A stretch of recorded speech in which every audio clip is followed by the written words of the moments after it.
మాత్రమే కాదు, ఇప్పుడు ఉగ్రవాదులను కూడా ప్రోత్సహించుకొని ఉగ్రదాడులు కూడా పాకిస్తాన్ ప్లాన్ చేస్తున్నట్టుగా తెలుస్తోంది. సో ఎలాంటి అప్రమత్తమయ్యాం మనం? డెఫినెట్గా, ఎందుకంటే ఈ విషయాన్ని మార్నింగ్ 8 గంటలకే పూర్తిగా కూడా అప్రమత్తమైంది. ఇంటెలిజెన్స్ నిన్నటి నుంచి కొంత ఇన్ఫర్మేషన్ని సేకరిస్తుంది. హర్యానాలో కావచ్చు, చండీగఢ్లో కావచ్చు, హర్యానా అంబాలాలో ఉన్న ఎయిర్ బేస్ను కూడా ఆ విషయం మీద కూడా ఇన్ఫర్మేషన్ ఆల్రెడీ ఆర్మీ దగ్గర చాలా క్లియర్గా ఉంది. అందుకే ఉదయాన్నే అప్రమత్తమైంది. అక్కడున్న అన్ని ప్రాంతాలకి ప్రజలందరికీ కూడా ఇందాక మనం మాట్లాడుకున్నట్టుగానే పబ్లిక్ మొత్తాన్ని కూడా మీరు ఎక్కడ బయటికి రావద్దు, ఇళ్లలోనే ఉండండి, అట్లీస్ట్ మీరు కిటికీలు తలుపులు తెరవద్దు, బాల్కనీలు కూడా రావద్దు అని చెప్పి క్లియర్గా చెప్పింది. ఏదైతే ఇంటెలిజెన్స్ ఇన్ఫర్మేషన్ని ముందుగా అది కేవలం పాకిస్తాన్ డైరెక్ట్గా కాదు, ఉగ్రవాది ద్వారా వాళ్ళ ద్వారా కుట్ర నడపాలని ఒక ప్రయత్నం చేసింది. దాన్ని కూడా పసిగట్టింది, దాన్ని కూడా ఛేదించే పనిలో ఉంది. డెఫినెట్గా ఈరోజు మాత్రం ఏదైనా చిన్న ఒక మిస్టేక్ కానీ పొరపాటున కానీ ఏదైనా వాళ్ళు అనుకున్న దాంట్లో ఇండియాలో ఒకటి కానీ వర్కౌట్ అయితే మాత్రం ఈ రాత్రికి పాకిస్తాన్కి పూర్తిగా ఉండే పరిస్థితి ఉండదు అనేది కూడా వాళ్ళకి ఆ క్లియర్గా ఇండియా కూడా ఆ మెంటల్గా ప్రిపేర్ అయింది. ఆ దిశగానే ఎక్కడికక్కడ ఎఫెక్ట్స్ అయితే రెడీగా ఉన్నాయి, చేయడానికి కూడా సిద్ధమవుతోంది. అంబాలాలో కూడా జరిగిన ఎయిర్ బేస్ కూడా కాపాడుకునే దానికి భారత్ ముందుగానే దానికి ఆ కుట్ర భగ్నాన్ని చేసేందుకు కూడా ఒక యాక్షన్ ఆఫ్ ప్లాన్ చేసుకుని ఆ కుట్రను కూడా భగ్నం చేసే పరిస్థితి ఉంది. అయినా అప్రమత్తంగా ఉంది, సైరన్ కూడా మోగించిన పరిస్థితులు ఉన్నాయి. ఎక్కడికక్కడ ఏం జరగబోతుందని ఒక చర్చ అయితే జరుగుతోంది. ఆ దిశగానే కొంత యాక్టివ్గా పనిచేస్తున్నారు. ఉదయం నుంచి అన్ని వర్గాలని, అన్ని క్రియాశీలక వారిలో పనిచేసి అన్ని క్రియాశీలక సంఘాలన్నిటినీ కూడా అప్రమత్తం చేశారు. అక్కడ పోలీస్ కావచ్చు, డిఫెన్స్ కావచ్చు, లేకపోతే సర్వేయర్లు కావచ్చు, ఇంకొక మెడికల్ ఎయిడ్స్ కావచ్చు, వీటన్నిటిని కూడా ఎక్కడికక్కడ అప్రమత్తం చేసే ప్రయత్నం అయితే చేశారు. ఆ దిశగా భారత్ అయితే అన్ని రకాల ఏర్పాట్లు అయితే ఉంది. ఈ సమయంలో మనం మాట్లాడుకోవాల్సింది పాకిస్తాన్ ఎయిర్ డిఫెన్స్ సిస్టమ్ గురించి. పాకిస్తాన్ HQ-9 ఎయిర్ డిఫెన్స్ సిస్టమ్ని చైనా నుంచి కొనుగోలు చేస్తుంది. నిజానికి మనం చైనా వస్తువులు కూడా మనం చూస్తుంటాం. దీపావళి కొనుక్కునే టపాసులు కూడా చైనా నుంచి దిగుమతి చేసుకున్నవైతే అవి సరిగ్గా పేరవు తుస్సుమంటూ ఉంటుంటాయి. ఇప్పుడు చైనా ఎయిర్ డిఫెన్స్ వ్యవస్థ పాకిస్తాన్లో కూడా తుస్సుమనిపించిన పరిస్థితి కనిపిస్తుంది. దీంతో ఏమీ చేయలేని పరిస్థితుల్లో ఉంది. ఎయిర్ డిఫెన్స్ వ్యవస్థ ఫెయిల్ అయ్యింది అంటే ప్రత్యర్థి దేశం పంపించేటటువంటి ఎటువంటి యుద్ధ విమానాలని కానీ, ఎటువంటి మిసైల్స్ని కానీ అడ్డుకునేటువంటి అవకాశం ఉండదు. ఇప్పుడు ఆ చైనా వ్యవస్థ తుస్సుమనడంతో పాకిస్తాన్ పరిస్థితి ఏంటి? సో డెఫినెట్గా ఇప్పుడు HQ-9 కావచ్చు, HQ-19 కావచ్చు, ఈ రెండింటిని కూడా పాకిస్తాన్ మన పెరేడ్లో చాలా పెద్ద స్థాయిలో పెరేడ్లో కూడా వాటిని చూపించారు. మా దగ్గర ఉన్న ఈ డిఫెన్సీ ఎక్విప్మెంట్స్ ఏవైతే ఉన్నాయో ఇవి కానీ మా దగ్గర ఉంటే పక్కన ఉన్న దేశాలకి, ఇతర దేశాలకు కూడా మేము వార్నింగ్ ఇవ్వగలం, మా శక్తి ఎటువంటిది అని చెప్పి చైనా నుంచి కొనుగోలు చేసిన వ్యక్తిని కూడా వాళ్ళ పెరేడ్లో వాళ్ళు బహిరంగంగా ప్రదర్శించారు. దాని మీద పెద్ద వార్తలు రాసాయి Pakistan social media, Pakistan media కావచ్చు. అక్కడంతా కూడా పాకిస్తాన్ ఎటువంటి మన ఇండియన్ ఆర్మీ ఏ విధంగా డిస్ట్రాయ్ చేశారో అలాగే JF-17 వైమానిక దళాలు 2 విమానాలను కావచ్చు, అమెరికా ఇచ్చిన JF-16 J6 ఏం చేయాలో అర్థం కాని పరిస్థితి ఉంది. అందుకే ఈ ఉగ్రవాదుల దాడుల్ని వాళ్ళ సహాయంతో కొంత ఇండియాలో అరాచకం చేయాలని ఒక ప్లాన్ ఆఫ్ యాక్షన్ని చేసుకుంటుంది. దాన్ని కూడా ఇంటెలిజెన్స్ ముందుగానే గుర్తించింది. మార్నింగ్ 8 గంటల నుంచినే ఈ వ్యవహారం మీద పూర్తిగా అప్రమత్తమైంది. చండీగఢ్ కావచ్చు, హర్యానా కావచ్చు, ఎన్ని ప్రాంతాలకు సంబంధించిన వాటిలందరినీ కూడా ఎక్కడెక్కడ అప్రమత్తమైతే చేశారు. ఇప్పుడు డిఫెన్స్ ఇప్పుడు పాకిస్తాన్ ఆలోచన చూస్తుంటే, పాకిస్తాన్ టార్గెట్లు చూస్తుంటే ఏం కనిపిస్తుంది? పాకిస్తాన్ దేన్ని టార్గెట్ చేయాలని అనుకుంటుంది? ఇప్పటికే వాళ్ళ నుంచి వచ్చిన మిసైల్స్ అన్నిటిని కూడా మనం కూల్చివేశాం.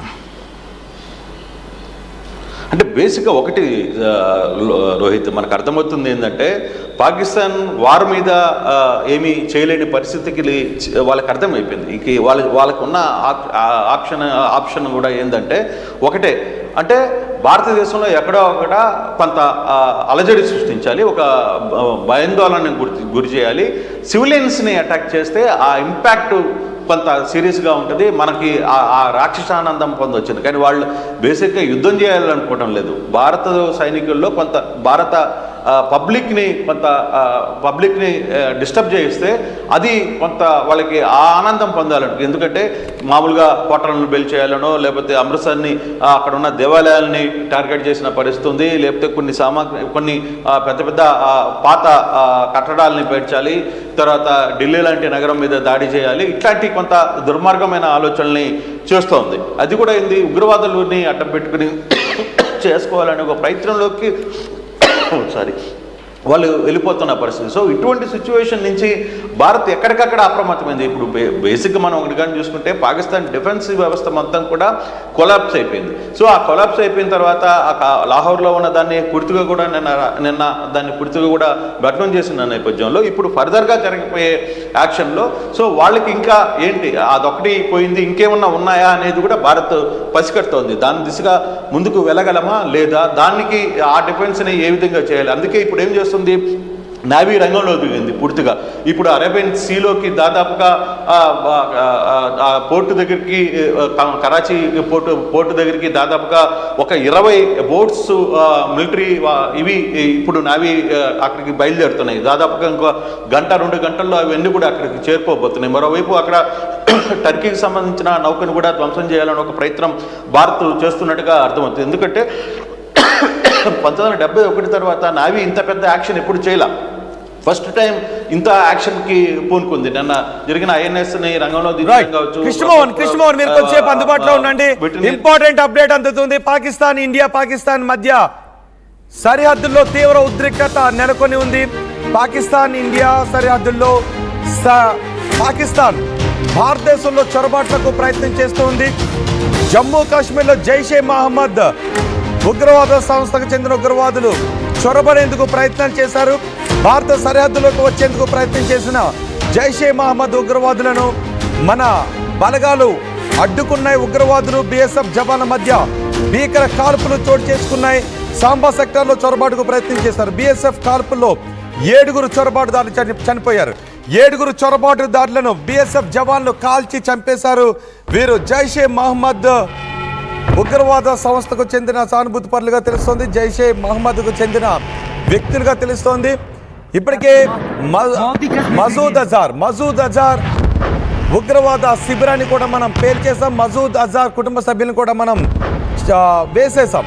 జైషే మహమ్మద్ కుట్రదారులు ఇప్పుడు భారతదేశంలోకి చొరబడే ప్రయత్నం చేశారు. భారత సరిహద్దులోకి వచ్చేందుకు జైషే మహమ్మద్ ఉగ్రవాదులు ప్రయత్నం చేస్తారు. బిఎస్ఎఫ్ జవాన్లు ఈ ఉగ్రవాదులను అడ్డుకున్నారు. దీంతో ఉగ్రవాదులకు జవాన్లకు మధ్య భీకర కాల్పులు చోటు చేసుకున్నాయి. సాంబా సెక్టార్ నుంచి వాళ్ళు భారత్లోకి చొరబాటుకు ప్రయత్నం చేశారు. బిఎస్ఎఫ్ జవాన్ల కాల్పులో 7 చొరబాటుదారులు హతమైనట్టుగా కూడా తెలుస్తోంది. అంతేకాదు పాక్ ఆర్మీ జరుపుతున్నటువంటి కాల్పుల్లో మన పౌరుల ఇల్లు ఏ విధంగా దెబ్బతింటున్నాయో మీరు ఆర్టీవీ స్క్రీన్ పైన చూడొచ్చు. మా ప్రతినిధి కృష్ణమోహన్తో మాట్లాడదాం. కృష్ణమోహన్, జైషే మహమ్మద్ చొరబాటుదారులు భారత్లోకి ప్రవేశించడానికి ప్రయత్నం చేశారు, కానీ వాళ్ళని మన ఆర్మీ చంపేసింది. 7 జైషే మహమ్మద్ ఉగ్రవాదులను ఆర్మీ చంపేసింది. ఎందుకంటే ఇప్పుడు చాలా రకాల కుట్రలు అయితే చెప్తాం. మనం ఇందాక నుంచి కూడా మాట్లాడుకున్నట్టుగా ఉగ్రవాదుల ద్వారానే భారత్లోకి చొరబడి కొంత అలజడి సృష్టించాలి అనేది ఒక ప్రయత్నం